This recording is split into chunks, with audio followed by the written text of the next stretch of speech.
तो हम लोग शब्दों के भेद पढ़ चुके थे उत्पत्ति की दृष्टि से, यानी उत्पत्ति के आधार पर, जन्म के आधार पर, इस शब्द का जन्म कहाँ हुआ है उसके आधार पर पढ़ लिए थे। तत्सम, तद्भव, देशज, विदेशज। आज हम पढ़ रहे हैं शब्द के भेद किसके आधार पर? बनावट या रचना के आधार पर, या बनावट या रचना की दृष्टि से। समझ गए? तो ध्यान रखिएगा, परीक्षा में सब आता है। उत्पत्ति की दृष्टि से शब्दों के कितने भेद है? 4।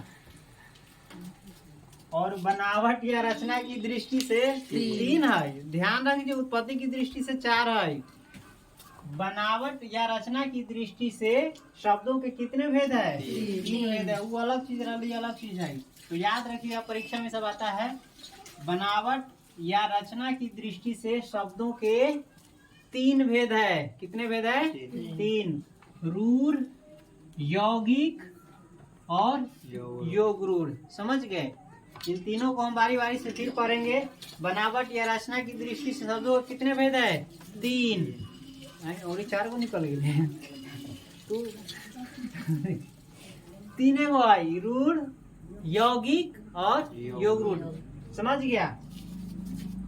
रूढ़ का मतलब होता है जो अकेले शब्द हो, जो शब्द कभी रहे अकेले है, लेकिन इसको हम इसके परिभाषा के हिसाब से समझेंगे। देखो, ऐसे शब्द जिनको खंड करने पर, यानी टुकड़ा करने पर, यानी अलग अलग करने पर, ऐसे शब्द जिनको तोड़ने पर या खंड करने पर या अलग अलग करने पर कोई अर्थ नहीं निकले, उसे कहते हैं रूढ़। समझ गए? ऐसे शब्द जिनको खंड करने पर यानी अलग अलग करने पर कोई अर्थ न निकले, उसे क्या कहते हैं? रूढ़। जैसे तुम्हारे सामने एग्जाम्पल है, कौन सी? नाक, है ना। हम नाक को हटले कर देंगे और क को हटले कर देंगे, तो इसका कोई अर्थ, ना का कौन सी अर्थ है? कोई अर्थ नहीं है, और क का कोई अर्थ नहीं है। तो ऐसे शब्द जिनको तोड़ने पर या खंड करने पर या अलग अलग करने पर कोई अर्थ न निकले, उसे रूढ़ कहते हैं। समझ गया? उसी प्रकार से एक और शब्द है कान। का को हटले कर देंगे और न को हटले कर देंगे। का माने कथी होता है? कुछ नहीं। और न माने कुछ नहीं होता है। तो ये कान भी क्या है? रूढ़ शब्द है। उसी प्रकार से कल, इसका कोई न कोई अर्थ है ना। आने वाला कल, चाहे पानी जो पीते हैं उसका कल, लेकिन इसको हम अलग कर देंगे। क को हटले कर देंगे और ल को हटले। तो क मतलब कथी? कुछ नहीं। ल मतलब कथी? कुछ नहीं। लेकिन इसे एक साथ इसका अर्थ है ना, लेकिन अलग अलग करने पर इसका कोई अर्थ नहीं निकलता है। तो ऐसे शब्द को कहते हैं रूढ़ शब्द। तो ऐसे शब्द जिनको खंड करने पर यानी अलग अलग करने पर कोई अर्थ ना निकले, उसे रूढ़ कहते हैं। उसी प्रकार से और भी एक शब्द है पी और ला। एक साथ पीला है ना, इसको अलग अलग करेंगे तो पी माने कथी और ला माने कथी? कोई अर्थ क्लियर नहीं हो रहा है। पी मतलब कथी? कोई अर्थ है इसका? नहीं ना है। तुम लोग को मन में लगता है, लेकिन तुम लोग बोलता नहीं है। तुम लोग को कहो कि मन में लगा था कि ना एक और अर्थ हो जी पी माने हुई पी, पर लगी था तू ना। तो ये हिंदी में इसका कोई अर्थ नहीं है। अंग्रेजी में पीना, अंग्रेजियों में कोई अर्थ नहीं है। पीना है, लेकिन पी से कोई अर्थ, पी के तो कोई अर्थ निकल जाएगा। गाड़ी का जो पीफी बजता है सो हो सकता है सीटी। हवा पी, पानी पी, दारू पी, दूध पी, कि खून पी, कि कथी पी, कोई अर्थ नहीं। अल्लाह के अर्थ तोरा लग तो ला कुछ ला नहीं, इस सब का कोई अर्थ नहीं है। लाना का अर्थ है, ला का नहीं। इसी प्रकार से देखो, ये शब्द है ना, कम से कम इतना समझना कि कोई सार्थक अर्थ न निकले, क्लियर अर्थ न निकले। झट देखो, झट का अर्थ है ना, झट माने होता है जल्दी, लेकिन इसको हम झ को हटले कर देंगे और ट को हटले कर देंगे। इसका कोई अर्थ है? झ माने कथी, ट माने कथी? कुछ नहीं। और इसी प्रकार से पर भी है, घर भी है। घ को हटले कर देंगे और अ को हटले कर देंगे तो कोई अर्थ नहीं बचेगा, होगा। तो ऐसे शब्द जिनको अलग करने पर या खंड करने पर कोई अर्थ न निकले, उसे कहते हैं रूढ़ शब्द। तो बनावट या रचना की दृष्टि से शब्दों के 3 भेद होते हैं, रूढ़, यौगिक और योगरूढ़। इसमें हम रूढ़ पढ़ लिए। इसके बाद क्या पढ़ेंगे? यौगिक। तुम लोग रसायन पढ़ा होगा 10वां में, तुमने पढ़ा होगा यौगिक। यौगिक किसे कहते हैं? तो मैं दू गो कोई किसी चीज को मिलाने से दू गो अणु चाहे परमाणु सब पढ़ लेबे ना, सीधा सा समझ ले यौगिक में दू गो चाहे दू गो से ज्यादा भी मिलल है, लेकिन दू गो मिलल है। तो खैर वो हम ये बार नहीं पढ़ेंगे, यहाँ पर पढ़ेंगे दूसरा चीज यौगिक। यौगिक बना है योग से। योग माने होता है जोड़ना, जिसमें दू गो या तीन गो शब्दों को जोड़ा गया हो, चाहे दू गो से ज्यादा कुछ हो रहा है, वो बात चलो हटाओ इसमें। ऐसे शब्द जल्दी जल्दी में थोड़ा गड़बड़ से बोल दे रहे हैं ना, धीरे धीरे बोलो। ऐसे शब्द जो दूसरे शब्दों के मेल से बने हैं, समझे, मेल से बने हैं छूट गया। ऐसे शब्द जो दूसरे शब्दों को मिलाने से बना है और जिनके सभी खंड सार्थक होते हैं, यानी उसके सभी खंड सार्थक होते हैं, उसके सभी खंड यानी टुकड़ा का कोई ना कोई अर्थ होता है, उसे क्या कहते हैं? यौगिक। ऐसे शब्द जो दूसरे शब्दों के मिलाने से बना है उसे कहते हैं यौगिक और उसका सभी खंड सार्थक होता है। जैसे देखो घुड़सवार, सबसे पहला वर्ड तुम्हारे सामने कौन आया? घुड़सवार। घुड़सवार दो गो शब्द से बना है, घोड़ा और सवार को मिला देने से बना है घुड़सवार। समझ गया? इसमें कौन कौन शब्द मिला है? घोड़ा और सवार। घोड़ा के बनैले है, विशेषण में तनका चेंज हो जाए। इसमें दो गो शब्द को मिलाया है, घुड़ के और सवार के। घुड़ माने घोड़ा और सवार माने सवारी करने वाला, दो गो शब्द है ना जी। और इसके दोनों खंडों का अर्थ कोई न कोई। घुड़ माने घोड़ा, घुड़ माने घोड़ा। आई की हो रहा है? घोड़ा का हमर ध्यान है घोड़ा में, घोड़ा। चल, ये दो गो शब्द से बना है ना, और इसका दोनों खंड सार्थक है। इसका भी अर्थ है और इसका भी अर्थ है, लेकिन इसको तोड़ रहे थे तो कोई अर्थ नहीं निकल रहा था, लेकिन इसको तोड़ने पर भी अर्थ निकल रहा है। तो ऐसे शब्द को क्या कहेंगे? यौगिक। उसी प्रकार से ये भी शब्द है विद्या और सागर। विद्या और सागर को एक साथ मिलाने से बन गया है विद्या सागर। विद्या माने जानबे करता है और सागर माने भी है ना, इसका अर्थ दोनों का अर्थ निकल रहा है ना, उसमें निकल रहा था। इसी प्रकार से हिमालय, इसमें भी दो गो शब्द मिल करके बना है, हिम और आलय। हिम माने होता है बर्फ, हिम माने होता है बर्फ, और आलय माने होता है घर। तो जो बर्फों का घर है उसे कहते हैं हिमालय। समझे? लेकिन इसमें नहीं बना था, ध्यान रखना। उसके बाद है विद्यालय।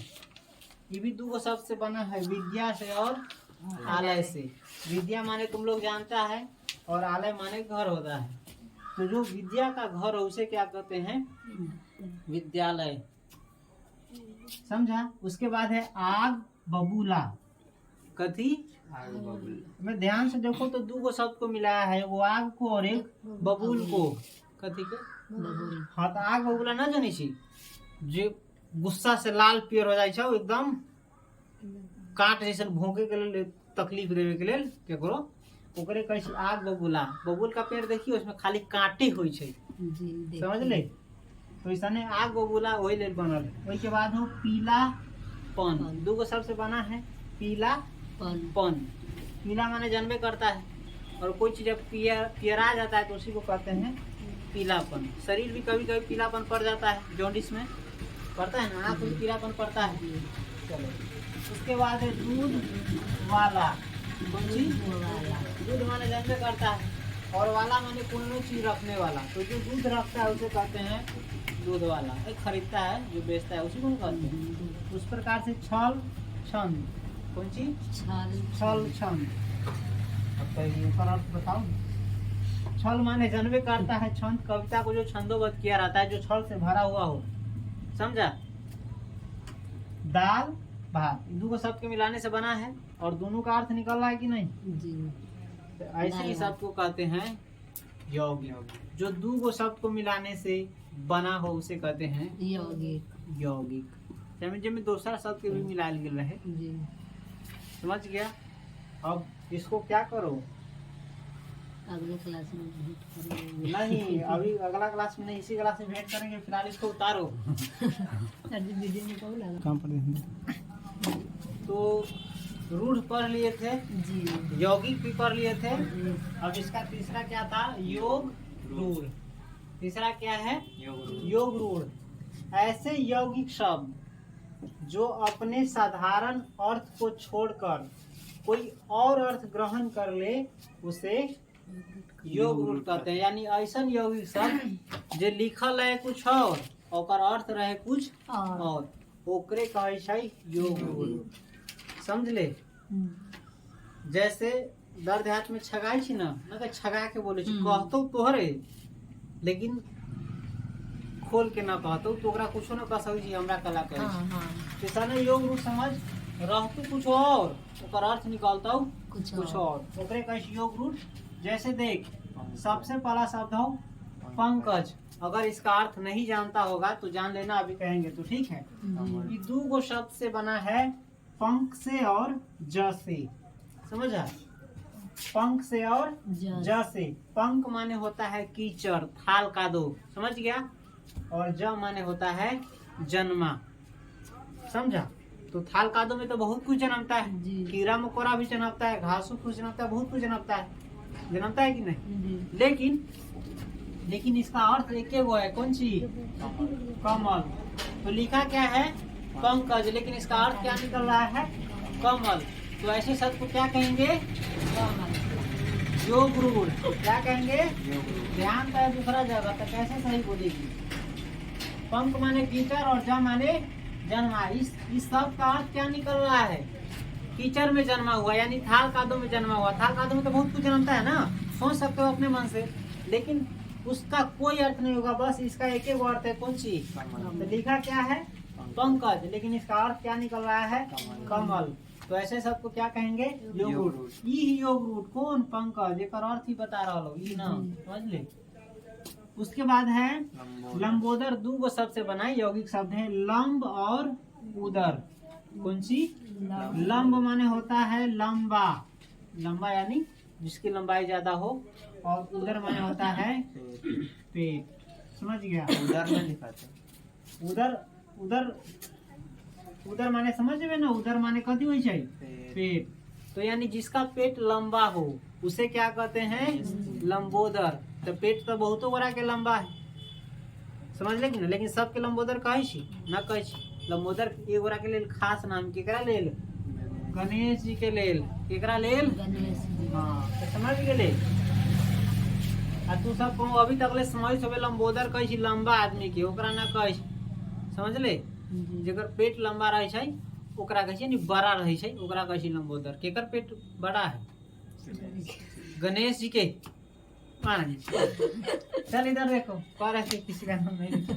उसके बाद है चक्र और पानी।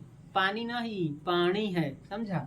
ये दो शब्द से बना है चक्र से और पानी से। चक्र माने जानता है ना ऐसे रहता है बोला शंकर भगवान के हाथ में शंकर भगवान के हाथ में विष्णु भगवान के हाथ में रही से। और पानी माने होता है हाथ। क्या होता है समझा। ये हाथ गड़बड़ बन गई। चक्र पानी पानी ई न रही छै ना तथा में के तो पानी पिए वाला होय छै ई न टठटा में के नहीं। ई पानी के अर्थ होय छै कौन सी हाथ। तो जिसके हाथ में चक्र हो उसे क्या कहते हैं चक्र पानी। जिसके हाथ में चक्र हो उसे क्या कहते हैं चक्र। और चक्र तो बहुतों गोरा के हाथ में हो सके कृष्ण भगवान के हाथ में लेकिन कृष्ण भगवान के लिए प्रयोग नहीं हो रहा है। किसके लिए प्रयोग हो रहा है विष्णु भगवान के लिए। तो चक्र पानी क्या है यौगिक है ऐसा शब्द जिसका अर्थ कुछ और निकले उसे क्या कहते हैं योग। इस प्रकार से तुम्हारे सामने एक और शब्द आएगा वीणा पानी। कौन सी वीणा पानी। वीणा माने जानता है ना बजाने वाला और पानी माने हाथ। तो जिसके हाथ में वीणा हो उसे क्या कहते हैं वीणा पानी। तुम लोग गाड़ी गलत बोलेगा इसलिए बोल दिया गाड़ी। जिसके हाथ में वीणा हो उसे कहते हैं वीणा पानी। तो क्या हम अपना हाथ में वीणा रख ले तो वीणा पानी हो जाए। तू अपना हाथ में रख ले तो वीणा पानी हो जाए नहीं ना होगा। कि खास एक के लिए प्रयोग होता है किसके लिए सरस्वती माँ के लिए समझा। तो वीणा पानी किसे कहा जाता है देख रहा है। वीणा के अर्थ वीणा पानी के अर्थ हाथ। तो जिसके हाथ में वीणा हो उसे क्या कहते हैं वीणा पानी। तो वीणा पानी केकरा कहे छै सरस्वती जी के। तेकर अर्थ कथी भेलै लिखल कुछ और एक अर्थ कुछ और है ऐसा सबके कथी कहे छै वीणा पानी। हम कहलू जिसके हाथ में वीणा है तो तोनी सबके मन में वो नारा तो ना ध्यान में आ गल, वही हमारी माता है बोले वो तो है करे समझ गई। लेकिन इस प्रकार से और भी शब्द तुम्हारे सामने आएगा। तो उसका नीलकंठ, हाँ भुला गेल, याद कर रही नीलकंठ, कौन सी नीलकंठ है, कथी आई हो गई हमरा, नीलकंठ। नील माने होता है नीला यानी ब्लू, और कंठ माने कंठ। तो जिसका कंठ नीला हो उसे क्या कहते हैं, नीलकंठ। तो अपनी सब कंठ नीला कर लेवी तब हम नीलकंठ बन जबै नहीं ना। ये खास एक के लिए प्रयोग हुआ है, किसके लिए, शंकर भगवान के लिए, समझ गया। तो ये सब क्या है, योग रूढ़ है। ध्यान देना, योग रूढ़ कौन शब्द है, पंकज, लंबोदर, चक्रपाणी, मीनापानी, नीलकंठ, ये सब क्या है, योग रूढ़ है। ये सब और किसका समझाया आपके सामने, समझ गया। इसको उतारो, वो त्रिनेत्र होता है, हाँ वो शंकर भगवान के। चलिए अच्छी बात है, याद करते हैं, ठीक है। थोड़ा तो हाँ चलिए चलिए आ जाए इधर।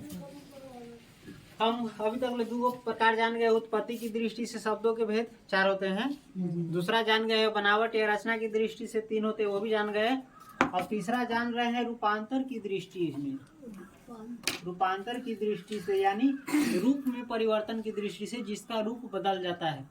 आदमी का रूप का बात हम यहाँ नहीं कर रहे हैं, शब्द क्या समझे। तो रूपांतर की दृष्टि से देखो, रूपांतर की दृष्टि से शब्दों के 2 भेद है, याद रखना, परीक्षा में जरूरी है। उत्पत्ति की दृष्टि से 4, बनावट या रचना की दृष्टि से 3, और रूपांतर की दृष्टि से 2। रूपांतर की दृष्टि से कौन कौन होता है, एगो विकारी होता है और एगो अविकारी। रूपांतर की दृष्टि से क्या होता है, एगो विकारी होता है और एगो अविकारी। ध्यान रखना, अविकारी को अव्यय भी कहते हैं, इसको अभी समझा रहे हैं। इसको समझाने के बाद सबसे पहले आ जाइए विकारी। कौन सी, विकारी शब्द किसे कहते हैं, ऐसे शब्द जिनके रूप, इसको छोड़ देना अभी समझने के लिए हम वैसे लिखे हैं, ऐसे शब्द जिनके रूप बदलते हैं, समझे। ऐसे शब्द जिनके रूप बदलते हैं उसे विकारी कहते हैं। यानी ऐसा शब्द जिसमें कुछ जोड़ जाड़ करके उसमें परिवर्तन किया जाता है, बदलाव किया जाता है, उसे कहते हैं विकारी। थोड़ा आप इसको डिटेल्स में जान लेते हैं। ऐसे शब्द जिनके रूप कथी के अनुसार, लिंग के अनुसार, यानी स्त्रीलिंग पुल्लिंग के अनुसार, और वचन के अनुसार, वचन यानी एक वचन और बहुवचन के अनुसार। दूसरे बात है कारक के अनुसार, इसको हम पढ़ाएंगे, कर्ता ने कर्म को बोला। और तीसरा उसके बाद है पुरुष के अनुसार, पुरुष यानी उत्तम पुरुष, मध्यम पुरुष, अन्य पुरुष के अनुसार बदलते हैं। इन सब के अनुसार बदलते हैं, उसे क्या कहते हैं, विकारी शब्द। जैसे ये शब्द देखो क्या है, लड़का है, इसका रूप बदलेगा कि नहीं बदलेगा, बदलता है। अगर लिंग के अनुसार बदलेंगे तो ये पुल्लिंग है, अगर इसको स्त्रीलिंग बनाएंगे तो बन जाएगा, कौन सी बन जाएगा, लड़की। लिंग के अनुसार इसमें परिवर्तन हो जाएगा, लड़की बन जाएगा कि नहीं बन जाएगा, बन जाएगा। लिंग के अनुसार परिवर्तन हो गया। वचन के अनुसार भी इसका परिवर्तन हो सकता है। अगर लड़का एक वचन में है, अगर इसको बहुवचन में बनाएंगे तो हो सकता है लड़के, कौन सी, चाहे लड़कों, परिवर्तन हुआ। और इसके बाद वो सभी बताएंगे, समझ गया। तो ऐसे शब्द जिनके रूप बदलते हैं उसे क्या कहते हैं, विकारी शब्द। जैसे इसका भी रूप बदलेगा, अगर इसका स्त्रीलिंग रूप लिखेंगे, घोड़ा है ना, घोड़ा का स्त्रीलिंग रूप क्या होगा, घोड़ी, यानी इसमें परिवर्तन आ जाएगा। घोड़ा को हम बदल सकते हैं ना, अगर कहेंगे इसका स्त्रीलिंग क्या होगा तो घोड़ी, तो बता देगा तुम। और बहुवचन क्या होगा, घोड़े, बता सकते हैं ना वचन के अनुसार, तो इसमें परिवर्तन हुआ। तो ऐसे शब्द को क्या कहते हैं, विकारी शब्द। फिर इसके बाद देखो बेटा, अगर इसका चेंज करेंगे, स्त्रीलिंग बनाएंगे इसको तो बन जाएगा बेटी। तो लिंग के अनुसार परिवर्तन हो गया, और वचन के अनुसार भी परिवर्तन हो सकता है, बेटी चाहे बेटू, समझे। और पोता को देख लो, पोता को भी हम बदल सकते हैं। अगर इसका कहेंगे स्त्रीलिंग रूप बोलो तो पोती, बदल गया। नमक भी बदलेगा, लेकिन वचन के अनुसार नहीं, लिंग के अनुसार नहीं, कारक के अनुसार भी नहीं, विशेषण के अनुसार बदलेगा। इसको हम बना सकते हैं ना नमकीन, विशेषण, नमक का नमकीन बनेगा, समझा। उसके बाद कुत्ता का स्त्रीलिंग रूप बन जाएगा कुत्ती, कुत्ता के लड़की बनावी तो गधी होती कुत्तिया चाहे कुत्ती। गधा की गधी। अच्छा को भी बना सकते हैं, लड़का के लिए प्रयोग करेंगे तो अच्छा, लड़की के लिए प्रयोग करेंगे अच्छी, यानी स्त्रीलिंग के लिए प्रयोग करेंगे तो अच्छी। इसका भी रूप बदला।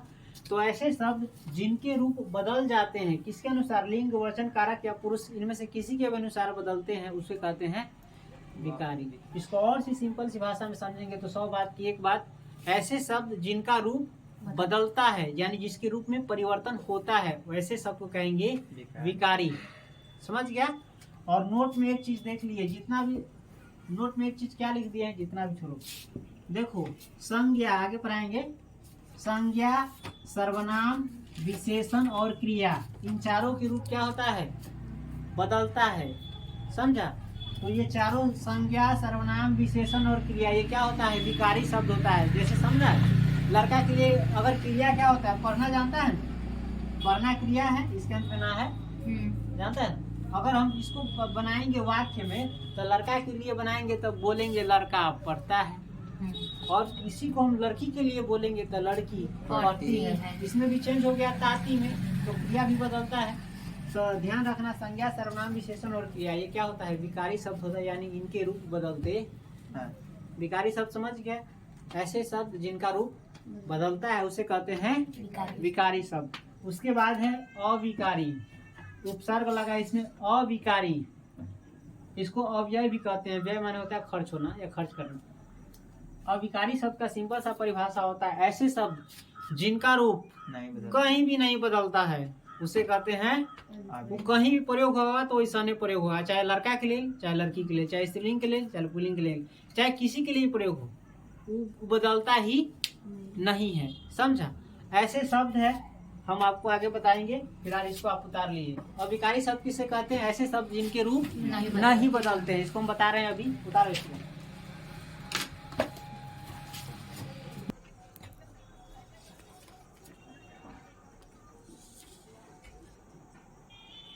चलिए, अब लास्ट है आपका अविकारी शब्द। कौन सी, अविकारी को अव्यय भी कहते हैं, दोनों एक हुए। समझा। अविकारी या अव्यय उसी को कहते हैं। समझे। आइए इसका परिभाषा देखते हैं। ऐसे शब्द जिनके रूप नहीं बदलते हैं उसे क्या कहते हैं, अविकारी कहते हैं या अव्यय कहते हैं। यानी ऐसा शब्द, यानी ऐसा शब्द जिसमें कुछ भी जोड़ जाड़ करके नहीं बदला जा सकता है उसे कहते हैं अविकारी शब्द। जैसे जब, कौन सी, जब। अगर कहेंगे जब के स्त्रीलिंग रूप बोलो तो बोल सकता है, नहीं बोल सकता है। जब का बहुवचन बनाओ तो बनेगा। तो ऐसे शब्द बदलते नहीं है, तब के नहीं बनेगा।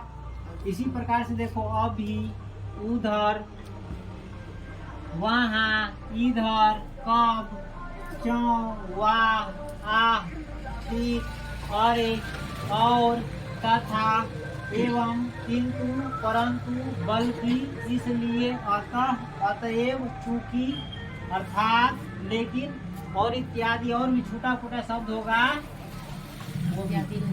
इन सब के रूप कभी भी नहीं बदलते हैं। ये सब कहूँ भी प्रयोग हो तो न तो ऐसा प्रयोग होगा। समझे। चाहे किसी के लिए हो।